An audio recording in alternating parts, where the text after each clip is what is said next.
11 मार्च 1689 तुलापुर की धरती मराठा साम्राज्य के सबसे काले दिनों में से एक की गवाह बनी। छत्रपति संभाजी महाराज की क्रूर हत्या कर दी गई थी। मुगल बादशाह औरंगजेब को लगा कि उसने मराठाओं की आत्मा को कुचल दिया है। उसे लगा कि अब स्वराज्य का सपना हमेशा के लिए खत्म हो जाएगा। पूरे महाराष्ट्र में निराशा और मातम का माहौल था। लेकिन जब सब कुछ खत्म हुआ सा लग रहा था, तब राख से एक चिंगारी उठी। एक ऐसी चिंगारी जो जल्द ही एक भयानक आग बनने वाली थी। यह चिंगारी थी एक ऐसे योद्धा की जिसके खून में बदला और वफादारी दोनों दौड़ रहे थे। एक ऐसा नाम जिसे सुनकर आने वाले सालों में मुगल सेनापतियों के पसीने छूटने वाले थे। यह नाम था संताजी घोरपड़े। यह कहानी है उस अकल्पनीय बदले की, उस असाधारण वीरता की जिसने एक हारी हुई बाजी को पलट कर रख दिया। यह कहानी है उस योद्धा की जिसने सीधे मुगल बादशाह को उसके घर में घुसकर चुनौती दी। तो कौन थे संताजी घोरपड़े और कैसे उन्होंने संभाजी महाराज की मौत का बदला लिया?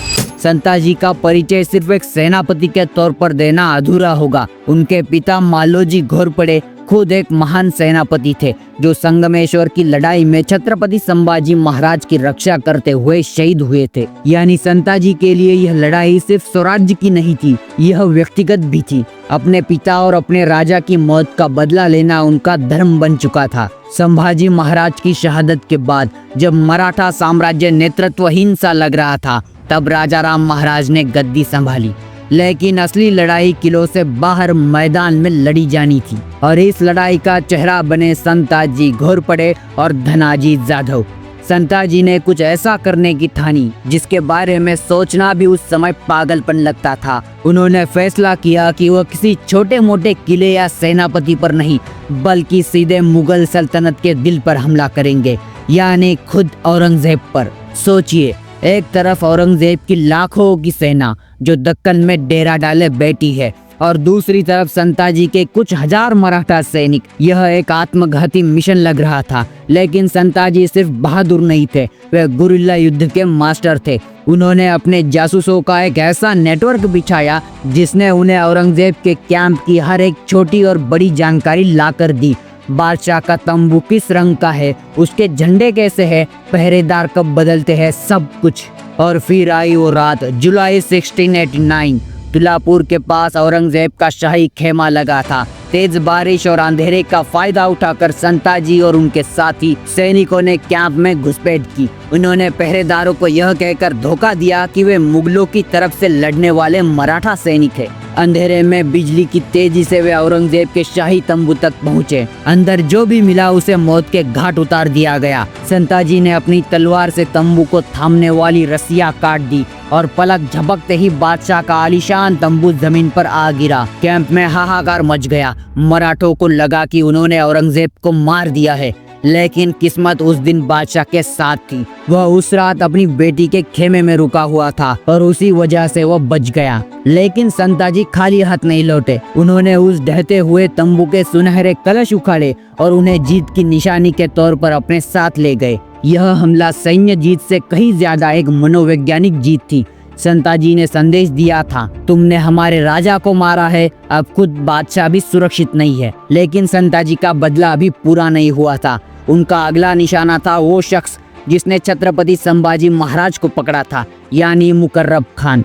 अक्टूबर 1689 में राजाराम महाराज को सुरक्षित जिंजी किले तक पहुंचाने के लिए संताजी ने मुगल सेना का ध्यान भटकाने की योजना बनाई। उन्होंने कोल्हापुर के पास मुकर्रब खान के कैंप पर हमला कर दिया। यह एक भीषण लड़ाई थी। संताजी और धनाजी की सेना मुगलों पर कहर बनकर टूटी। इस लड़ाई में मुकर्रब खान और उसका बेटा इखलास खान इतने बुरी तरह घायल हुए कि वे मुश्किल से अपनी जान बचाकर भाग गए। मराठों ने उनका सारा खजाना और हाथी घोड़े लूट लिए। इस तरह संताजी ने अपने राजा और पिता दोनों के अपमान का बदला ले लिया। इसके बाद तो संताजी घोरपड़े मुगल सेना के लिए एक बुरा सपना बन गए।